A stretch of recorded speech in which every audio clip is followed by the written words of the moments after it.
Welcome, fellow confidence crusaders, neuro nerds, and success equalizers.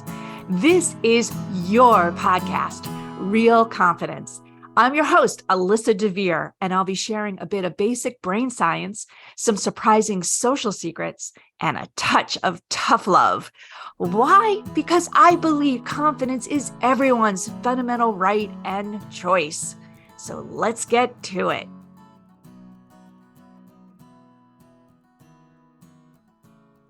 At least 2 or 3 times a week, somebody will say to me, I don't know how you get it all done. Sometimes I'm not sure myself, but I do admit, at least from a work perspective, I am very productive and I do get a lot of stuff done. I'm not sure more or less than other people, but I would say that the things that I get done are very visible, very deliberate, very intentional, very strategic. And there is a method to perhaps my madness that when I tell people about, they're like, wow, my goodness. And for me, of course, it's so natural and just something I do, but I thought I would share it because I'm hoping that maybe it helps some of my listeners, you, that may feel overwhelmed and may feel overwhelmed. Who doesn't feel overwhelmed these days, right? But I'm going to share the system itself. So this is going to be a little different podcast than the past. It's going to be a little bit more tactical. And of course, I always welcome comments online, or if you want to send something through the website, please, I'd love to hear how you're managing your overwhelm. But let's talk about first why we get so overwhelmed, because I think then the system will make more sense. And for those of you who've listened to other podcasts, you know, I look at everything from a brain science lens. So overwhelm's kind of like tossed around a lot. I just said it like 5 times already, but you know, this feeling of not being able to pick out what you should focus on, not being able to focus at all.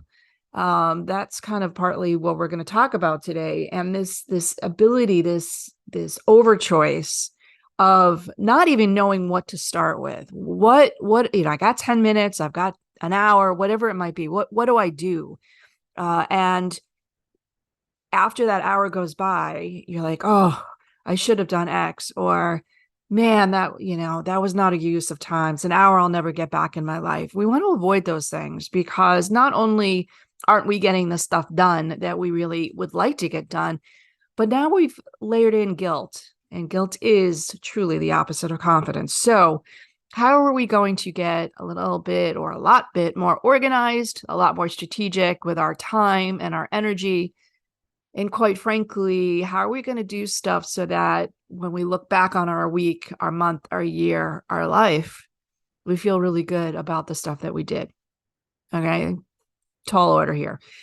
So I'm going to give you 3 things that I do. And you probably do some of these things yourself, maybe in a different way. But again, take some ideas here and then adjust and tailor it for the way that you best work. So the first thing I do is I really control my calendar. Now, I learned this after many years, but I control my calendar, and I personally use Google Calendar. It's just easy, gives me the functionality that I really need. And what I do in terms of controlling my calendar is I use another tool with it. And again, there's a lot of them out there, but I use Calendly, Calendly. And I set up different kinds of appointments that I will then provide those links to people to book time on my calendar that I choose to allow to book time on my calendar, but I'm only allowing them to book in on certain times or blocks of time. So for example, Mondays, Wednesdays, Fridays, from 10 to 2, I will do meetings for my ERG business. And then Tuesdays and Thursdays, I keep for the American Confidence business. Why? Because I know when my focus is shifting from meeting to meeting, different business to business, that's not optimal for me. It's not optimal actually for any brain. But this way I can have a workflow for the day, or pretty much for the day, that allows me to stay concentrated in that zone. So those things are blocked. I also have half hour, 1 hour blocks, ways to really allow people only to book for as much time and when I want to allow them to book. Ha, little control freak going on here. Yeah, well, you know what? It allows me to be present for them and everyone else that shows up on my calendar. And I tend to do, unfortunately, 8 to 10 on average meetings a day. So if I don't control that, I'm late for things and so on and so forth. It's a mess. So block on your calendar, take control of it. I also then block out things that I want to get done. So, like if I have a particular project, upcoming presentation I need to prepare for, even if it's like I need to do something on a personal level, I shouldn't say even, like, for example, get some birthday presents wrapped or take care of taxes or whatever it might be, that gets blocked in my calendar. So I have dedicated time for that and nobody else can grab that time. Oh my goodness, Devere, you are a control freak. No, I am not again. Or I should say, not as bad as you think. What I really want to do is make sure I get stuff done so that I can apply appropriate energy and time. Now, with that control of my calendar, I'm also very cognizant of when my best work hours are. And my best work hours are usually around 10 to 2. I do kind of warm up things in the morning, things that don't require a huge amount of cognitive lift. And by 3, 4 o'clock in the afternoon, not such a good time for me to do anything terribly cognitively intensive. So no, I probably wouldn't do my taxes then. But, that's kind of how I roll. And subsequently, I also like at the end of the day to have some time to wrap up my day. I've had all these meetings, get organized for the next day, respond to things that are critical. And then in the next morning, I can take some of that time to actually do those responses that are left over. So again, really planning out a schedule on a calendar that I can control really helps me. So that's my first power tip. All right. My second power tip has to do with using that calendar very proactively. So once you kind of get into that pattern of time blocking, is really then using reminders and recurring reminders, birthdays and anniversaries and all that. Absolutely. But reminders when all of a sudden it dawns on me, oh, I got to run to the dry cleaner, or, oh, so-and-so's birthday is coming up. I got to go get a card, or, I've got to really check to make sure that payment went through. So I use reminders like nobody's business. And in fact, Google Calendars keeps telling me they're going to change it into tasks, and it's freaking me out because I'm so dependent on those reminders. They pop up on my calendar. They stay on my calendar until I mark them done. So again, whatever method you want to use, what I'm encouraging you to do is in the moment when you think of something, throw it on the calendar as a reminder, put it on your task list, whatever method you use. And again, that's a habit that you've got to develop so that when something pops up that, oh, I got to remember to do that, you don't just say that, you don't write it on a sticky note, you actually put it in your calendar. Makes a huge difference. Now, again, guilt is the opposite of confidence. So here's where it can get a little bit tricky. If those reminders build up and you haven't gotten them done and you're seeing them pop up in your calendar day after day after day, yeah, it's going to cause a little guilt. So in your time boxing, in that previous tip I gave you to control your calendar, make sure that you're making time to deal with those reminders. Put some time, maybe like towards the end of the week, maybe Friday afternoon when it might be a little calmer, or even if you have to on the weekend, just to get some of that off your calendar. But those reminders for me are lifesavers. If it's not in my calendar in some way, shape, or form, it really doesn't get done. In fact, it probably doesn't even register in any neurocell in my head. So very, very helpful. The third tip is a big one. And again, I want to encourage you to take this and make it your own. But I create my own personal dashboard. And the dashboard I have used for years is a relatively simple Excel spreadsheet. So again, use whatever tool makes you happy. But it's one page, and it has to be one page because you got to be able to look at it in one glance. You got to be able to print it if you're like me and be able to see it on your desk when that moment of, oh, I don't know what to do next comes up, this dashboard is a lifesaver. Now, the dashboard, I use basically columns to represent the different parts of my life. So I might have an ELA, which is the ERG Leadership Alliance business column. I have an American Confidence Institute column. I have a personal and family column. And in those columns, I will have major categories of things. So, for example, in one of the business columns, I might have something that's specific to the podcast. I might have, and I say it might, I do have different people that work in my organizations and then the projects that they're working on, so I can remember what they're up to and what I need to check in on. In my personal column, for example, I have categories for each person in my family. I want to remember what I need to do for each of my kids and things that I need for or from my husband. So again, customize those categories based on what I would call lovingly your buckets, your major buckets that you need to keep filled. If anyone's interested, we have a wonderful tool in the American Confidence Institute toolkit. We've used it for, oh gosh, probably 15 years now. It's everybody's favorite. It's the confidence indicators and the dashboard there that kind of says, what are your major buckets? And you don't need the tool necessarily to think about it, but if you consider like, what are my priorities or who are my priorities, you can start with making those your buckets. Now, in the dashboard, I said I use Excel. And the reason I use Excel is because I can not only do these categories and subcategories, but I also put what are my focal points for this week, for the weekend, and for next week. And then I do what are my focal points for this month, for next month.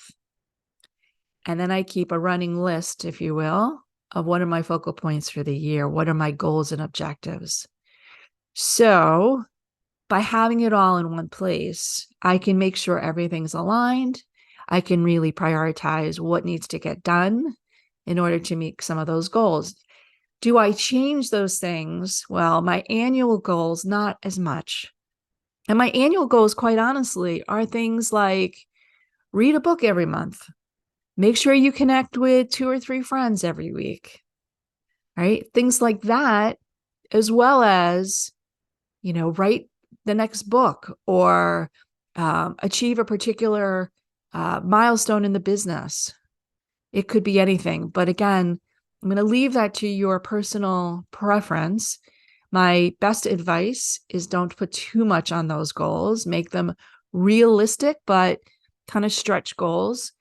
And those shouldn't really change through the year. Of course, things change in life. So if you need to adjust, do it. But in my case, I don't adjust them too much year to year. My month to month goals, and I only look at the next 2 months, are kind of like, So right now I'm recording this, it's September 1st, and I'll have September and October just to kind of say, what are some of the big things that I have to get done? If I'm giving presentations, I have to factor in that I not only have to prep for those, but I have to deliver them. So that's time on my calendar. And that way I can kind of look and see what my load is, what my overall commitment load is. And again, once I see that, I might want to go back and do some time boxing on my calendar to mark off time to make sure I can get it all done. So annual, the next 2 months, and then I get really granular with, okay, what do I need to get done this coming week? What do I need to get done if there's a weekend coming next? When the weekend comes. And I even start thinking about what can I push off till next week? Now that next week is strategic because if I can wait till next week, I take it out of that overwhelm cycle. And I said, what? I'm not going to worry about it this week. I'm going to worry about that next week. So very strategic and a little bit on that month cycle too. That's part of the brain science strategy behind it.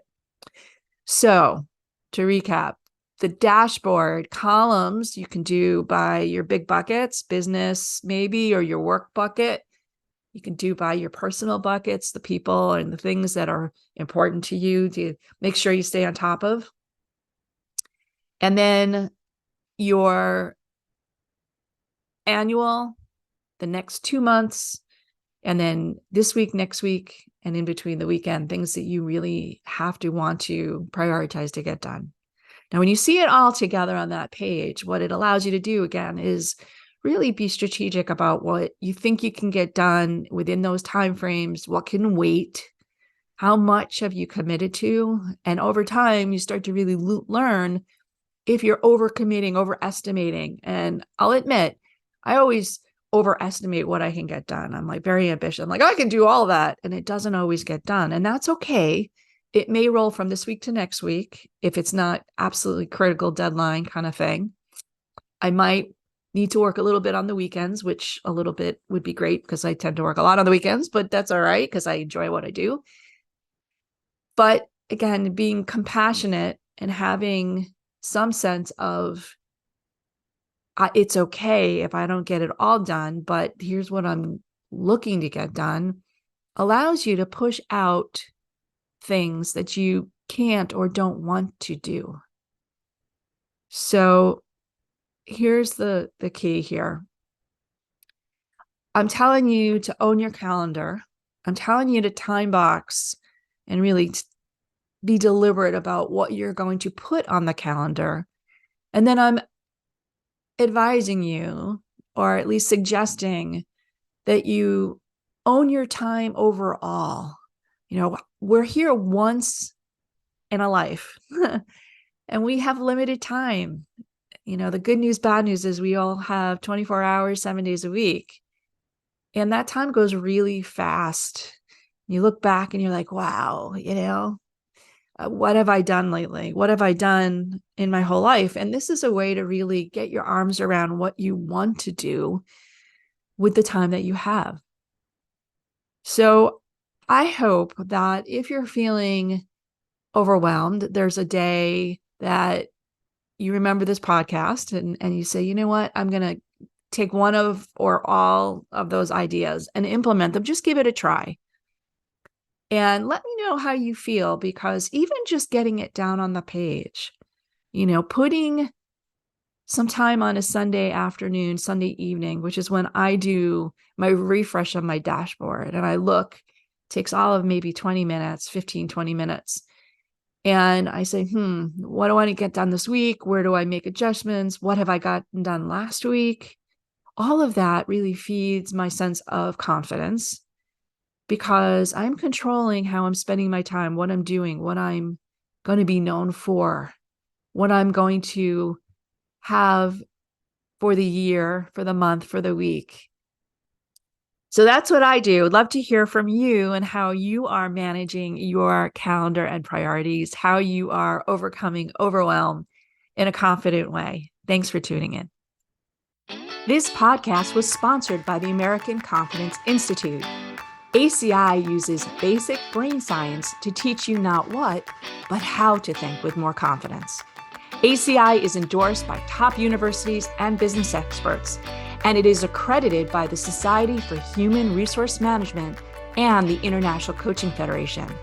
Learn more about ACI's uniquely empowering keynotes, workshops, online training, and coaching certification at www.americanconfidenceinstitute.com.